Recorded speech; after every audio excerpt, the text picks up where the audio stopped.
వారు రైతుకి ఏ విధంగా తీసుకుంటున్నారో వారి పెంపకం ద్వారానే ప్రతి ఒక్కరు ఇప్పుడు రైతు కుటుంబాలను చూసినటువంటి కుటుంబాలు ఎక్కువగా ఉండటం వల్ల జవాన్ కూడా ఇప్పుడు కూడా దేశభక్త అదే దేశభక్తి కలిగి ఉండటం తద్వారా మాకు కూడా వారిని చూస్తే ఇప్పుడు కూడా ఒక రకమైనటువంటి పైకి చెప్పకపోయినా ప్రతి సైనికుడి మీద కూడా ఒక రకమైనటువంటి భక్తితోనే ప్రజలందరూ ఉంటారు.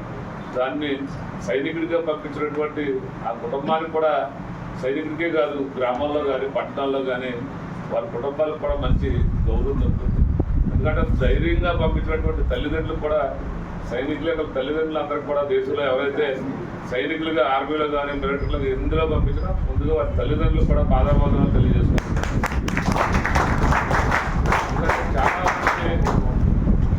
వాళ్ళ కొడుకులు లేకపోతే ఎంఆర్ఓ చేయాలని లేకపోతే ఏదో వేరే వేరే ఉద్యోగాలకు వెళ్ళాలని కోరుకుంటారు. కానీ మరి సైనికులుగా వెళ్తే అది వచ్చేదాకా అది గ్యారంటీ కాదు.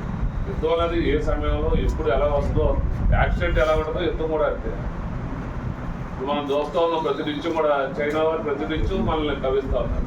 ఒకప్పుడు పాకిస్తాన్ వారు ఏ విధంగా ప్రవర్తించారో తెలుసు. చైనా వారు ప్రతి నుంచి ఏదో